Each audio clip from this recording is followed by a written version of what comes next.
faire disparaître l'argent de mon père. Parce que je m'intéressais aux jeunes filles. Moi, je ne suis pas de l'époque de Wenge ou de Fali ou autre. Moi, je suis de l'époque de Zaiko Langalanga. Alors, il fallait amener ces jeunes filles chez Zaiko, Maïlika. Et quand mon père venait, mon père directeur d'école primaire, il faisait payer les Minerval et il mettait par tranche. Ça, c'est la première A, ça, c'est la première B. Et j'étais un voleur systématique. Si je vole à un seul endroit, on va se rendre compte. Je prenais un billet par là, un billet par-ci, un billet par-là. Mais là où je chute, c'est que l'ami avec lequel on était allé n'a pas dit oui à Jésus. J'étais au début de mes études à l'université, lui il était en 5e littéraire.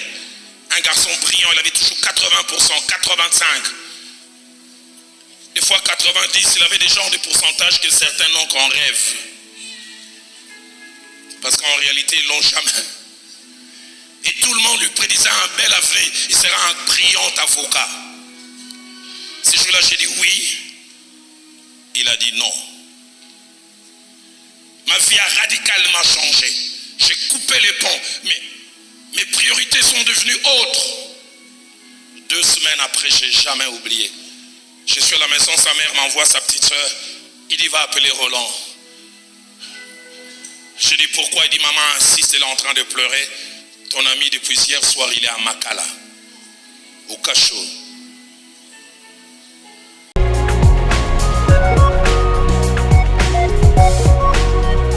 La sémence, c'est la parole de Dieu. Pour quelques minutes, très courtement, je vais vous prier d'accueillir avec des applaudissements l'apôtre Roland Dallot qui va nous apporter un message.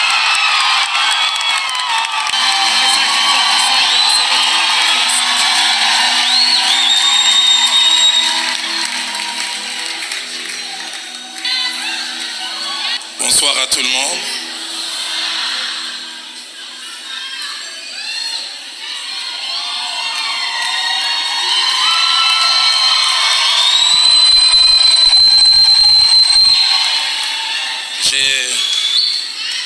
Je viens juste avant Manassé comme Jean-Baptiste pour dire celui qui vient après moi est plus grand que moi. Donc moi c'est Jean-Baptiste. Et je n'ai pas dit que Manassé c'est Jésus, mais j'ai dit celui qui vient après moi. Avant de partager, lire d'abord les Saintes Écritures et puis en 10 minutes dire quelque chose, je voudrais solennellement partager 4 choses attachées à Madjabou. La première, je veux que le monde entier le sache. Je crois fortement en Madjabou.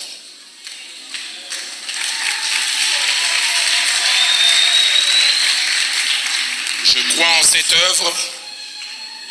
Je crois qu'elle vient de Dieu. Et je crois qu'elle ira très très loin. La deuxième des choses que je voudrais dire à Madjabou, laissez les gens se faire une opinion moins bonne, vous salir, c'est leur droit. Je n'ai jamais oublié, j'étais ministre de Dieu et un groupe de gens était en train de me critiquer. Un vieux pasteur de Nzambe Malamu il m'a dit, Papa, ce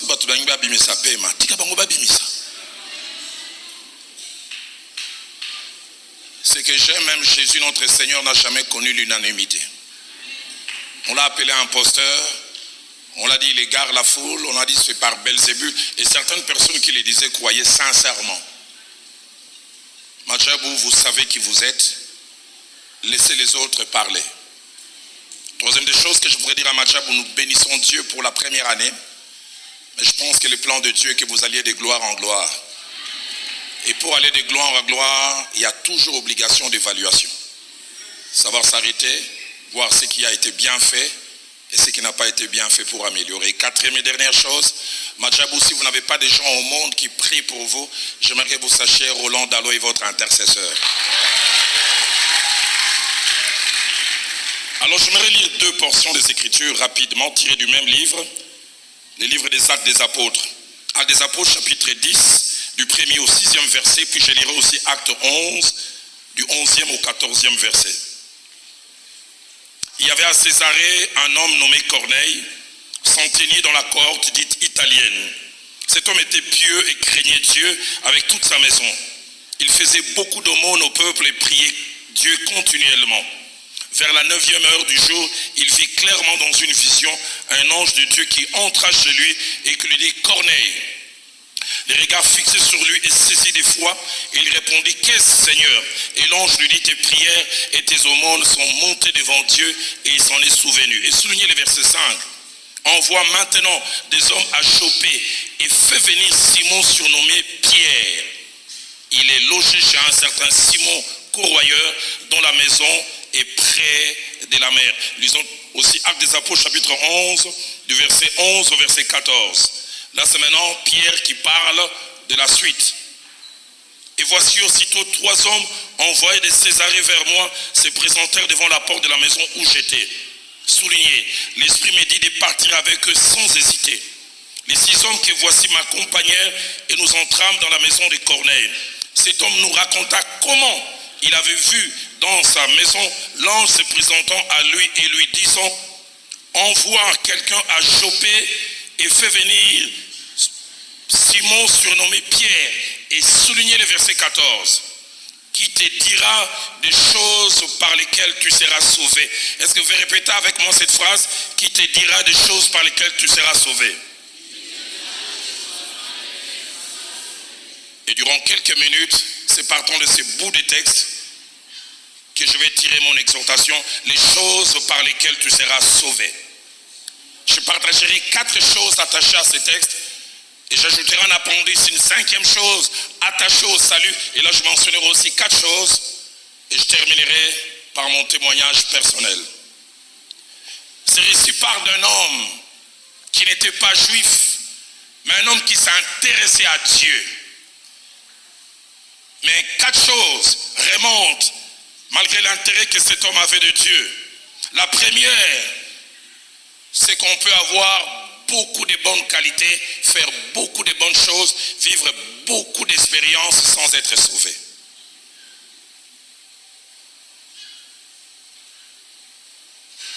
Il s'appelait Corneille. Et la Bible relate un certain nombre de choses attachées à lui. Dans Actes 10, 1 à 6, au moins 5. Premièrement, on dit qu'il était pieux. Pieux. Il essayait d'avoir un style de vie qui plaît à Dieu. Et deuxièmement, on dit il craignait Dieu. Il essayait de se plier à l'autorité de Dieu. Et troisièmement, la Bible dit il faisait beaucoup d'aumônes. Quatrièmement, il est dit il priait continuellement. Il ne s'arrêtait pas de prier. Et 5e chose, ça c'est ce qui m'étonne. Il avait même des visitations des anges. Donc j'aimerais dire, on peut avoir des visitations des anges et ne pas être sauvé. C'est à cet homme qui vivait toutes ces choses que l'Éternel a dit, envoie à Joppé quelqu'un qui te dira les choses par lesquelles tu seras sauvé. Il est possible qu'il y ait quelqu'un ce soir pieux, faisant de gros efforts, vivant même des expériences spirituelles, mais pas sauvé. Corneille expérimentait toutes ces choses, mais il n'était pas sauvé. Ça me rappelle un texte que j'avais difficile à retrouver, que le docteur Prosper m'a aidé à retrouver tout à l'heure. Marc chapitre 12, verset 34, Jésus-Christ parla à un jeune homme. Écoutez ce qu'il lui dit. Cette parole peut paraître un compliment, mais pourtant, c'est un verdict grave. Il a parlé à un jeune homme qu'il a apprécié, puis il dit, il n'est pas loin du royaume. Vous savez, le plus important n'est pas d'être proche du royaume, mais d'être dans le royaume. Comme ce jeune homme, Corneille n'était pas loin du royaume, mais il était perdu. Deuxième chose que ces textes nous montrent, c'est que quand Dieu voit la soif et la sincérité, Dieu fait quelque chose. Et je le crois sincèrement, Dieu a vu la soif et la sincérité de quelqu'un ce soir. Il a vu la soif qu'il y avait dans Corneille. Il a dit non, je dois mobiliser les ciels. Allez aider cet homme qui a soif mais qui va boire à la mauvaise adresse. 4e chose attachée à ce texte, c'est que pour notre salut, Dieu est capable de monter toutes sortes de scénarios. Il fait monter Pierre sur le toit. Il lui fait voir une vision. Il voit une nappe qui descendait avec toutes sortes d'animaux. Et on lui dit, tu es mange. Il dit non. Et Dieu lui fait connaître une révolution pour l'amener à aller chez un gentil. Il dit, ne déclare pas impur ce que Dieu a déclaré pur.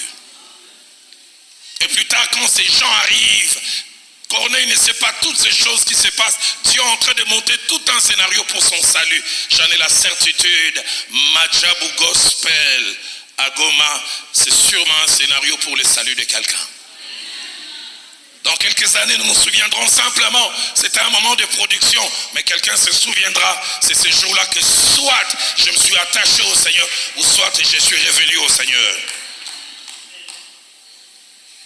Quatrième et dernière chose attachée à ce texte, c'est que pour être sauvé, il y a des choses à connaître et entendre. Il est dit à Corneille, envoie à Joppé un homme qui te dira les choses par lesquelles tu seras sauvé. J'ouvre une parenthèse, c'est que cette phrase montre que le salut n'est pas automatique.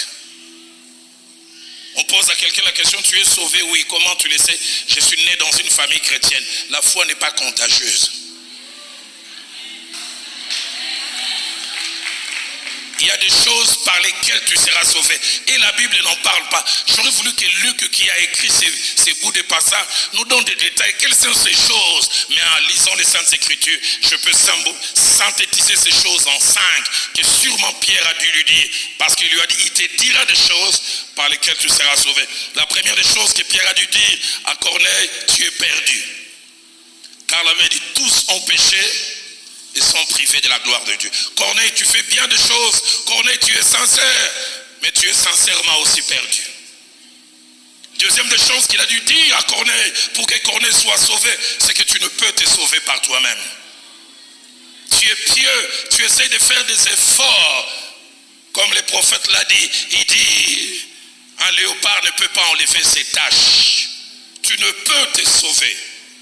Troisième des choses qu'il a dû sûrement dire à Corneille, c'est que tu as besoin d'un sauveur. Et je le crois ce soir, quelqu'un a besoin d'un sauveur.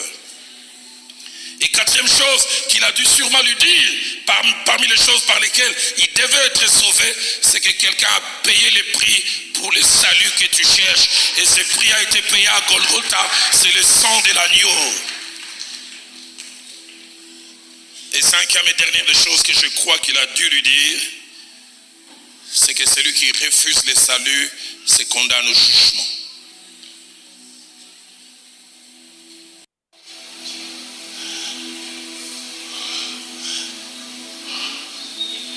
Je crois sincèrement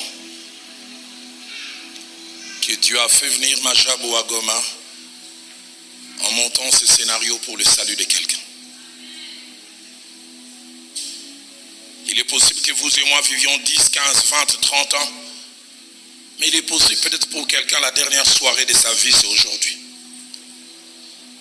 Et que demain, sans le vouloir, il va rejoindre l'éternité. C'est pourquoi la Bible dit aujourd'hui, si vous entendez sa voix, n'endurcissez pas votre cœur. Et puisqu'il est question du salut, cette expérience que Corneille a connue, je dis 4 choses attachées au salut. Les vrais saluts, quand on l'a expérimenté, on sait où ça s'est passé. Deuxièmement, on sait quand ça s'est passé. Troisièmement, on sait comment ça s'est passé. Et quatrièmement, pour toute personne sauvée qui a expérimenté le salut, il conjuguera toujours ces 2 verbes. J'étais et je suis devenu.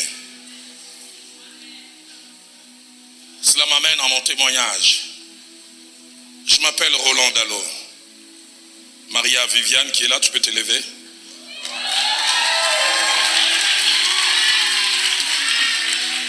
Le 17 octobre prochain, elle et moi, on totalisera 30 ans de vie seulement.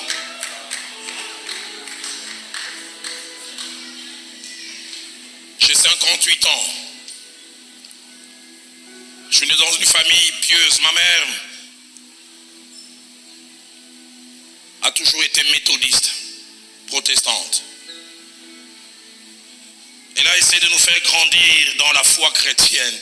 Chaque mercredi avec culte chez nous à la maison, il y a un vieux recueil entêté là, du premier chant jusqu'au 160. Je connaissais tout, mais en étant perdu. jour,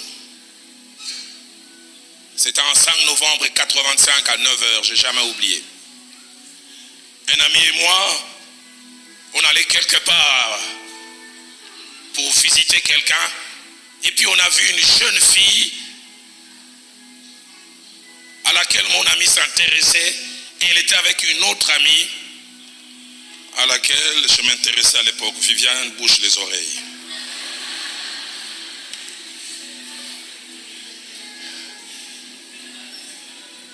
Et on a changé notre programme, on s'est dit, on va suivre ces jeunes filles. Les deux étaient chrétiennes. La principale à laquelle mon ami s'attachait a dit, vous voulez qu'on parle, c'est bien, mais accompagnez-nous là où l'on va. C'était une église, un lieu de culte. Et je dois avouer, quand on arrivait là-bas, ce qui m'intéressait, ce n'était pas les cultes, c'était l'après-culte. J'avais même l'impression que les prédicateurs étaient trop longs. Je me disais qu'il arrête et qu'on revienne dans notre dossier. Mais j'oublierai jamais. Le prédicateur a ouvert la bouche, il s'est mis à prêcher ce passage, je lui ai dit, quiconque se livre au péché est esclave du péché. Il a commencé à marteler sur l'esclavage. Il dit, un esclave n'a pas de volonté propre. Un esclave, même s'il veut se reposer à 2h du matin, son maître vient les réveiller pour préparer du foufou, il a l'obligation. Il dit, un esclave est lié. Et il a commencé à marteler sur l'esclavage. Plus il parlait, j'avais l'impression qu'il n'y avait pas plus de 600 personnes qui avaient. J'avais l'impression qu'il y avait les prédicateurs et moi. Je voulais dire à un ami, j'ai dit, mais petit, je commençais à penser à toutes sortes d'esclavages, des choses que je faisais, que j'ai regretté, que je refaisais encore. J'ouvre une parenthèse pour dire rapidement, entre mes 16 et 18 ans, avant que je me convertisse, je commençais à faire disparaître l'argent de mon père. Parce que je m'intéressais aux jeunes filles. Moi, je ne suis pas de l'époque de Wenge ou de Fali ou autre. Moi, je suis de l'époque de Zaiko Langalanga. Alors, il fallait amener ces jeunes filles chez Zaiko, Maïlika. Et quand mon père venait, mon père directeur d'école primaire, il faisait payer les minérvales et il mettait par tranche. Ça, c'est la première A, ça, c'est la première B. Et j'étais un voleur systématique. Si je vole à un seul endroit, on va se rendre compte. Je prenais un billet par là, un billet par-ci, un billet par-là. J'oublie jamais, plusieurs fois, je voyais mon père venir pleurer. Mais l'argent du Minerval, on va me chasser. J'ai dit j'arrête, mais je l'ai refait encore. Et quand cet homme parlait de l'esclavage, c'est ce qui est rentré dans mon cœur. Il a parlé de l'esclavage, mais j'oublierai jamais comment il a conclu. Il a dit, si le Fils de l'homme vous affranchit, vous serez réellement libre. Il a parlé de la possibilité de liberté. J'ai jamais oublié. J'avais difficile à pleurer, et surtout en public, et surtout là où il y avait des femmes. Et ces deux jeunes filles étaient à nos côtés. Je pleurais, ça coulait des yeux, ça coulait des narines. Et j'oublie jamais à la fin, il dit, il y a quelqu'un aujourd'hui qui doit dire oui à Jésus. Parce que Jésus a voulu qu'il s'attache à lui. Et j'ai jamais oublié, il a ajouté, parmi ces quelqu'un dira oui à Jésus. Et Jésus l'enverra au travers le monde changer l'humanité. Il y avait autant de personnes, mais au fond de moi, je savais que c'est moi. Et j'oublie jamais quand on lance l'appel, le premier s'élève.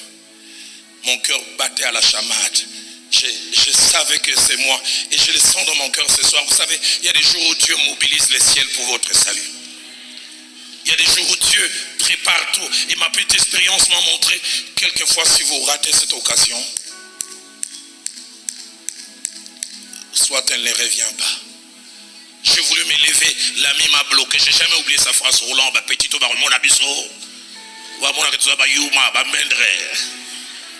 Ils vont se rendre compte qu'on n'est pas courageux. Je revois encore comment je me lève.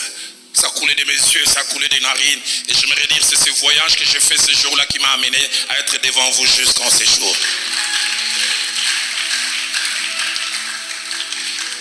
Une vingtaine de personnes se sont avancées avec moi. J'ai dit oui à Jésus. Mais là où je chute, c'est que l'ami avec lequel on était allé n'a pas dit oui à Jésus. J'étais au début de mes études à l'université, lui il était en 5e littéraire. Un garçon brillant, il avait toujours 80%, 85%. Des fois 90%, il avait des genres de pourcentages que certains n'ont qu'en rêve. Parce qu'en réalité, ils ne l'ont jamais.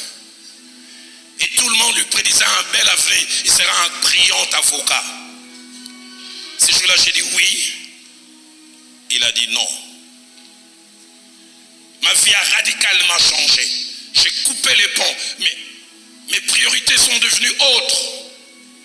2 semaines après, je n'ai jamais oublié. Je suis à la maison, sa mère m'envoie sa petite soeur. Il dit, va appeler Roland. Je dis, pourquoi? Il dit, maman insiste, elle est en train de pleurer. Ton ami depuis hier soir, il est à Makala, au cachot. En prison, j'allais dire. C'est avec cet ami que je commençais à regarder des films pornographiques. C'est avec cet ami que j'allais au cinéma enfant non admis en augmentant l'âge pour que j'entre. J'ai jamais oublié quand on allait avec lui voir ces films, tout excité, lui il avait le courage d'aller avec les prostituées. Moi, je n'avais pas le courage. Et j'arrive, je demande à sa maman, qu'est-ce qui s'est passé? Avec Champion, c'est comme ça on l'appelait, Champion en fille. En fille. Il me dit, c'est son frère qui me l'a dit. Il semble que depuis 2 semaines, vous ne vous voyez plus. Il est rentré du cinéma. Il a suivi, il semble-t-il, ces mauvais fils. Et il était tout excité. Ils habitaient une parcelle où il y avait la bailleresse. Et eux, ils habitaient l'annexe. La bailleresse était une femme qui était 4e ou 5e bureau d'un colonel de la DSP de l'époque. Et quand Pierrot Champ plutôt est rentré vers 21h, excité par les films qu'il venait de voir, il me dira lui-même après, il n'avait pas d'argent pour aller avec les prostituées comme d'habitude. Il a vu la fille de 10 ans de la bailleresse. Quand on a été excité par ces choses, on ne cherche qu'à satisfaire. Il a attiré vers la maison et il a couché avec violence. La mère a entendu les cris de sa fille et a fait appeler son mari le même soir. Makala. Vous savez la meilleure? Champ est resté 10 ans. Je l'ai perdu de vue. Je rentre après Nairobi quand je fais ma formation théologique. Jusqu'aujourd'hui, il n'a jamais eu même un diplôme d'État. Je l'ai retrouvé dans un coin des rues en train de vendre quelques cigarettes. Et j'oublie jamais ce jour-là, il me parlait en pleurant. Il dit, si seulement j'avais dit oui à Jésus comme toi tu l'avais fait. Je dis oui et toute ma vie a été changée. Il a hésité, il a dit non et il les regrette toute sa vie. Je le crois fermement, ce soir Dieu a voulu toucher 2 types de personnes. Comme Corneille, vous êtes sincères, pieux, craignant Dieu, faisant des aumônes, vivant même des expériences spirituelles, mais vous n'êtes pas sauvés. Et ce soir, vous voulez dire, Jésus, entre dans mon cœur, deviens le Seigneur et le Sauveur de ma vie. Je descends de mon véhicule, ou mieux je te cède la place du pilote, conduis ma vie dès aujourd'hui. Et vous verrez, le Dieu qui est rentré dans ma vie au travers de Jésus-Christ le 5 novembre, 85 à 9h, je n'ai jamais oublié. C'est pour ça que je disais, celui qui est réellement sauvé peut se souvenir de quand, où, comment. Il peut aussi se souvenir de tout ce qui a changé. Mais deuxièmement, l'appel qui montait dans mon cœur, quelqu'un a peut-être été sauvé, il a fait l'expérience du salut. Mais tu t'es refroidi avec le temps. Tu as rétrogradé. Tu es retourné aux choses d'autrefois. Tu es peut-être dans le Seigneur, mais plus totalement dans le Seigneur. Un pied dedans, un pied dehors. Ce soir, quelqu'un doit revenir totalement à Jésus. Je demande aux vocalistes de monter. Les bons chants, ce n'est pas mon fort. Mais c'est ces cantiques qui montent dans mon cœur. Tel que je suis, sans rien en moi.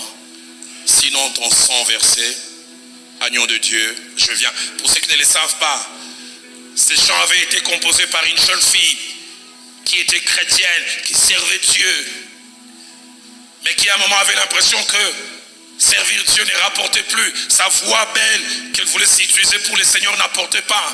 Elle s'est rétractée, elle est retournée dans le monde. Elle a commencé à chanter dans les cabarets. Elle a commencé à, permettez-moi les termes, à coucher avec des hommes. Et puis elle a attrapé une maladie. Elle sentait que la mort était en train de venir. Et elle s'est souvenue du Dieu de sa jeunesse. Du Dieu que sa maman lui a enseigné. Quand entre l'âge de 8 et 10 ans, sa maman a commencé à l'amener à l'école du dimanche. Elle-même le dira, je me suis trop égaré de Dieu, je me suis trop éloigné de lui, je suis trop sale, je vais revenir vers lui, mais est-ce que je peux? Elle est allée dans sa chambre, l'histoire dit qu'elle a dépoussiéré le vieux piano qu'elle utilisait. Ça faisait plus de 12 ans, elle ne jouait plus. Elle a composé ces cantiques qui a traversé les âges. Tel que je suis. Elle voulait simplement dire, je suis sale, mais je reviens à toi tel que je suis.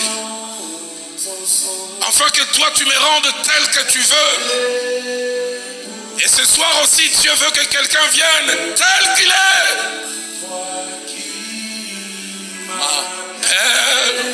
À toi, agneau de Dieu, je viens. Est-ce qu'on peut chanter tel que je suis bien vacillant? Il m'arrive de tomber. Je suis bien je vacille. J'arrive pas à être stable. À chaque instant, plutôt dehors, bientôt dedans, agneau de Dieu, je viens. Tel que je suis, ton cœur est prêt à prendre le mien tel qu'il est. Je suis ton cœur. À prendre le mien tel qu'il est. À chaque instant, changer, sauveur, parfait, agneau de Dieu, je viens.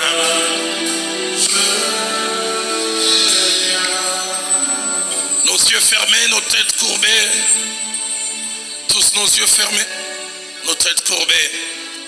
Je lance ces deux appels et j'inviterai le pasteur Claude Lomba à venir prier pour ces deux catégories de personnes. Y a-t-il quelqu'un ici en bas, dans les balcons et même dehors, qui veut dire prédicateur, Dieu m'a parlé au travers des tabous ce soir. Je suis un ex craignant Dieu. Je suis un ex passionné de Dieu. Quand Dieu parle à cette église d'Apocalypse, il disait que j'ai contre toi, c'est que tu as abandonné ton premier amour. Et il ne dit pas que tu ne m'aimes plus. Tu as abandonné ton premier amour. Une autre version dit, tu as abandonné l'amour du début, ta flamme du début. Il y a quelqu'un qui doit revenir à Dieu ce soir. Je vous supplie, nos yeux fermés, nos têtes courbées. Y a-t-il quelqu'un qui veut dire ce soir, comme pour Corneille, tu as monté ce scénario de Madjabou pour que je revienne à lui totalement. J'aimerais plus être un pied dedans, un pied dehors. Samedi dans la boîte de nuit et dimanche à l'église. Un pas dans le monde, un pas dans l'église. J'aimerais revenir à lui totalement. Je voudrais en terminant parler un peu de moi. J'ai accepté Christ comme Seigneur et Sauveur le 5 novembre 85 à 9h.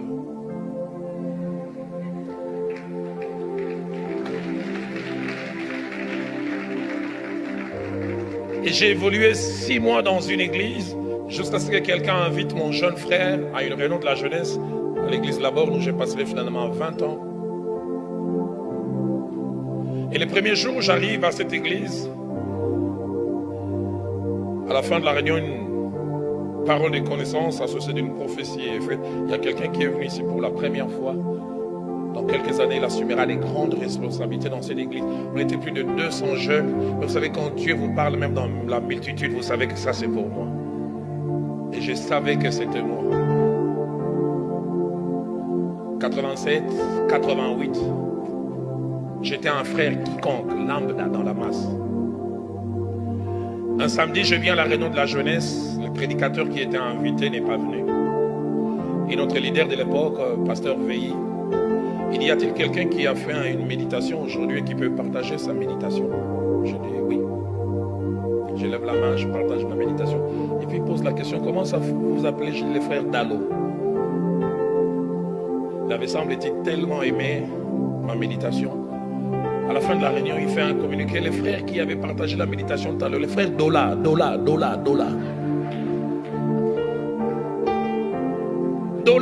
il est où?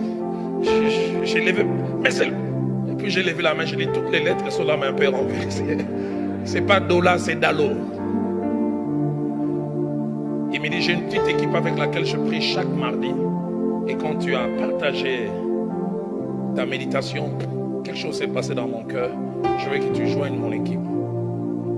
Et je commençais à prier avec lui chaque mardi. Une année et demie après, je n'oublie jamais. La nuit de samedi à dimanche, j'ai fait un songe. J'ai vu comme si j'étais dans une équipe de football où il y avait une vingtaine de joueurs. Et à la fin de l'entraînement, on choisissait les 11 titulaires qui allaient jouer les matchs le lendemain. Et j'ai fait au moins 5 à 6 entraînements. Chaque fois à la fin, on ne me choisissait pas parmi les titulaires. De telle sorte qu'à la fin de l'entraînement, quand on choisissait, j'allais déjà m'échanger parce que je savais qu'il n'y avait rien à espérer. Et puis je vois notre équipe qui va jouer. Alors qu'on était en train de jouer, notre numéro 10 s'est cassé la jambe. Je ne faisais même pas partie des joueurs réservistes, j'étais sur les gradins. Et je vois l'entraîneur en désarroi, il dit, mais le seul numéro 10 de remplacement, c'est Dalo, mais on n'avait pas prévu. Et puis il se retourne vers les gradins, Dalo, il est où? Et je vois, on m'appelle, je vois comment je m'échange, et je commence à me réchauffer. Et je me suis réveillé. Dès l'instant où je me suis réveillé, l'Esprit de Dieu m'a dit, tu vas remplacer quelqu'un. Ton temps est arrivé, ta saison est arrivée. Dieu parle tantôt d'une manière, tantôt d'une autre, et on y prend point garde.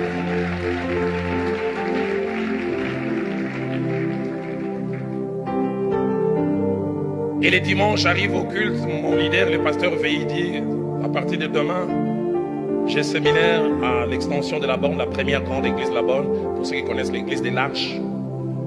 Et je commence demain lundi jusqu'à dimanche. Et je voudrais que demain tu m'accompagnes. Tu m'as mis à cœur que tu sois le seul à m'accompagner. On va prier de 9h jusqu'à midi. Et puis vers 14h, on va aller au lieu de la réunion. J'arrive chez lui à 8h30. On commence à prier. En général, c'était quelqu'un bulldozer dans la prière. Mais il ne carburait pas. Plus tard, je suis qu'il faisait les palus. Vers 10h, il dit, Dalo prie seul. Je priais, puis vers midi, il m'appelle et dit, j'ai l'impression que je ne pourrais pas aller prêcher. Et puis il a pris une feuille, il a commencé à écrire une lettre avant de mettre dans l'enveloppe. Il dit, je voudrais que tu lises avant que je me dise. Je n'ai jamais oublié. Il écrit au pasteur titulaire, du moins celui qu'il avait remplacé parce que le pasteur titulaire était en déplacement. Il dit, ce jeune homme est pour moi comme Timothée pour Paul.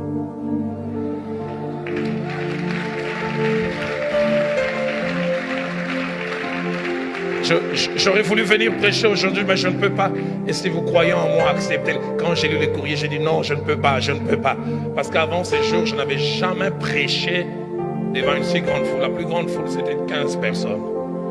Et là, on m'a exposé dans une église de plus de 1500 personnes. Il m'a dit, mets-toi à genoux. Et quand je voulais hésiter, je me suis rappelé du songe. Oh, le numéro 10 était blessé.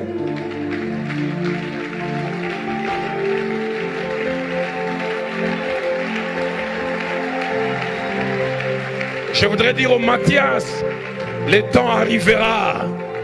J'aimerais dire au Mathias, le temps arrive. Mais ça ne s'arrête pas là. J'arrive ces jours-là, je n'ai jamais oublié. À l'époque, Dieu ne m'avait pas encore donné l'autorisation de bâtir mon corps. J'ai la moitié de ce que je suis aujourd'hui. J'y vais avec ma Bible et les courriers. Je ne voulais jamais, je donne les courriers. Celui qui avait remplacé le pasteur titulaire, il termine de lire, puis il me regarde. Il me parle en lingala, je vais essayer de traduire ça en français, il dit petit. Il ne m'appelle même pas homme de Dieu, frère petit. Toi, tu sauras prêcher, c'est toi.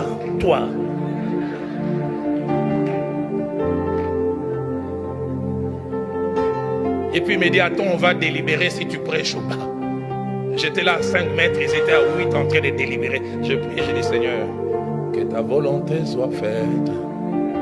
J'ai jamais oublié quand il revient, il dit on a décidé tu prêches, mais aujourd'hui c'est nous. Il ajoute on te donne 45 minutes. Il me dit petit, si tu dépasses 1 minute, il m'a appelé tout le temps petit. Si tu dépasses 1 minute, il dit je viendrai moi-même te prendre.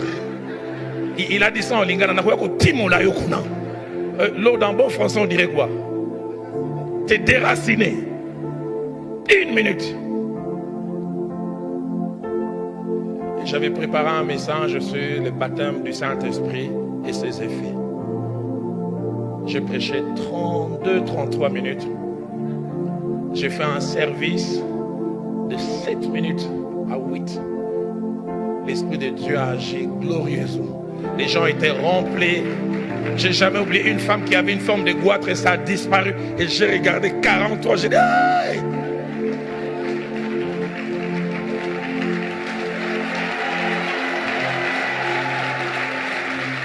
J'ai jamais oublié. Mohamed, à 44, je vais lui donner le micro. Il dit continue.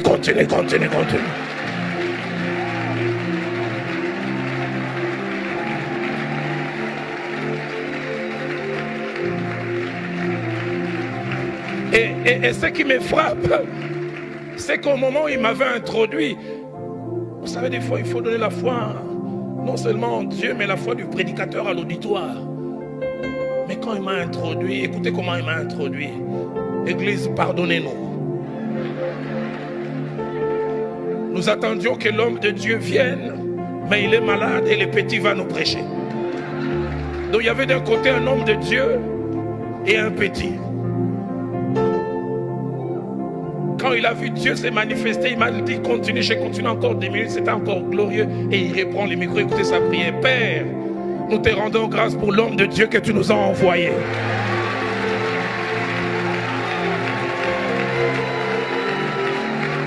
Quelle promotion! 1 heure avant, j'étais le petit. Et je deviens un homme de Dieu. Et il ne s'arrête pas là. Il dit même si pasteur Veille guérit, l'homme de Dieu va continuer. Et j'ai prêché comme ça de lundi jusqu'à dimanche.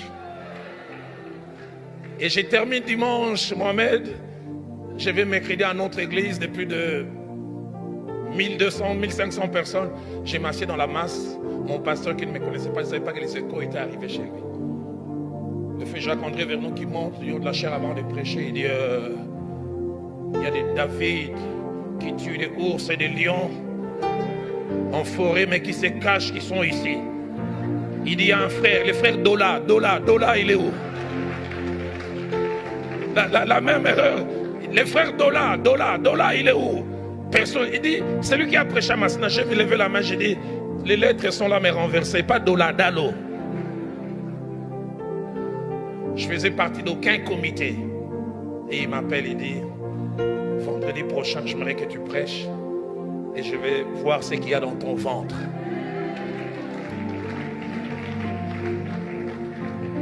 Et le vendredi, je viens, je prêche. Touché, il dit, prêche encore mercredi. 1 année après, je faisais partie du comité de l'équipe. Et 2 ans après, je devenais son pasteur assistant. Mathias, laisse Dieu conduire les choses à son rythme.